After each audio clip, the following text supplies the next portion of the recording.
So it's been requested of me that I put some Nintendo news before some of my videos. Sorry about the delay here. So some recent Nintendo news is that the next Legend of Zelda game is officially in development. Not that that means we'll get it anytime soon, but it's a start, I guess. Hello all 43 of you, I'm Redkwan, and in this video I'll discuss my thoughts on the next Zelda game. I've done a couple videos on Zelda in the past, and by in the past I mean within the last few months. But what you might not know is that the Zelda series is actually my favorite video game series of all time. But, surprisingly enough, I didn't think that Zelda Breath of the Wild was as great as people say it is. It's a good game for sure, but I really didn't get into it like the past 3D games. Which is probably really strange, seeing as most people felt incredibly drawn into the game world.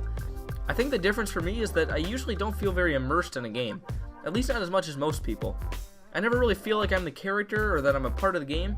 I usually just feel like I'm playing from the outside. And really, if you can't get immersed in the world of Breath of the Wild, you're not going to have nearly as great of a time with the game. What I thought was great about the other games in the series was that the games were focused on gameplay and puzzle solving, and those were always done really well. But in Breath of the Wild, those kinda took a back seat. I know you're probably saying, "What is this nonsense, Redkwan? I thought this was about the next Zelda game and not some pitiful review thing for Breath of the Wild." And yeah, you're right. I just wanted to get my thoughts on the Breath of the Wild style of Zelda game out there before I start talking about what I expect and hope from the next game. Sorry about that whole sequence back there. I was just, yeah. So I'll start off with what I expect. Nintendo apparently does want to continue in the open world style of Zelda games, but we really don't know to what extent. If you think about it, most Zelda games could kinda be considered open world. They all have big open spaces to explore, side quests, hidden secrets, but Breath of the Wild was the first truly open world Zelda game. I think for a game to really be open world, the world and the ability to do your own thing needs to be the main objective over the actual main game. And for Zelda, the only one that really fits that definition is Breath of the Wild. And maybe Majora's Mask, but you don't need to poke holes here. That isn't like a solid definition, by the way. You won't be finding it in Merriam-Webster. But I think it's pretty fair, although Nintendo might not have exactly the same definition. But I think it's pretty fair. So do I think the next game will be open world like Breath of the Wild? Not to that extent. I think it will be a vast world with lots of things to do, but I think that there will be a lot more structure to it. A major complaint with Breath of the Wild was that the Divine Beasts were not a good substitute for dungeons, and that the story could have been better, and that the enemies became too easy the more you played. Of course everyone still loved the game, but those are the things people who dared to complain said. Those are also problems Nintendo will make sure to address, or at least consider altering for the next game. The thing connecting all those main problems are actually from one cause: the very same openness that people love the game for. The Divine Beasts, while partially disliked for their appearance, had to be made without a specific item in mind and without a large arsenal to use for puzzles. They had to be able to be accessed at any time in the game, so they ended up all being really similar. The design of those dungeons was done for the worse because of the open world nature of the game. Then there's the story. Any location could be traveled to in any order. Because of this, the story was broken up into fragments that never really gave a good narrative for the adventure. Because they could be found out of order, for most people, they received the story in a jumbled up pile rather than in chronological order. In fact, because of their memories, the story doesn't really change much from cutscene to cutscene, or have a real effect on what happens in the game. The story of Breath of the Wild was hurt by its openness. And then there's the commonly brought up easiness of enemy encounters. This happens because the game needs to be handleable for people just starting out, but that makes it really easy for people who have gone farther in the game, or played a lot of it.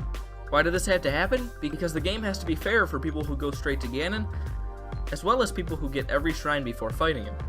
Because the major complaints with the latest Zelda all stem from the open world design, I think the next entry will be a more progression-based game. We will get traditional dungeons, or closer to them, a more linear story, and probably better fights. Also, with as long as Zelda games take to come out, the next game will have changed quite drastically. Just look at the difference between Skyward Sword and Breath of the Wild and tell me that the next game will be just like the last. It could very well be just as open, but I'd lean toward a more linear one. I've heard the idea thrown around that Nintendo could pull a sort of Majora's Mask type thing, using the same assets as Breath of the Wild, but making a new and different type of game out of it. But while I like the idea, I can't really see that happening.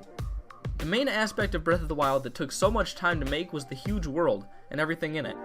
And if mostly the same world was used in the new game, it would probably feel more like another DLC pack than a sequel.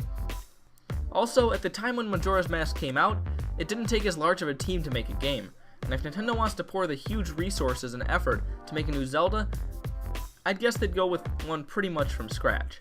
So I think that the next Zelda will be similar to Breath of the Wild in design, but a bit more structured and with a new world and assets. But that's not what you really care about. You care about what I want, right? Oh, well, I'll tell you anyway, I guess. Like I said earlier, I prefer the older 3D Zelda style to the newer ones, so I would prefer the new Zelda to be pretty linear in comparison, but still with some exploration. Something like Wind Waker or Twilight Princess would be great, and I'd love to see a bunch of unique towns and cities. I would also want fairly traditional dungeons. I want Nintendo to throw a huge curveball that completely changes up the gameplay too. I don't think people would take too kindly to another normal Zelda game right after Breath of the Wild, the critical success. I think something really different should be a part of the game, just so it would feel fresh. And of course, now you need the Master Cycle in every game, so I don't think my idea will happen, and it probably shouldn't happen, seeing as everyone loved this new style. But this would be my preference. It also probably won't happen because Nintendo seems to want to continue with this style in the future, but so much changes in the 5 years it takes to make a game that who knows. Well, those are my thoughts. What do you think the next Zelda game will be like? What do you hope it'll be like? Probably not what I hope. Tell me down in the comments if you want to. I mean, don't feel obligated or anything, but anyways, I'm Redkwan. Thanks for watching, and goodbye.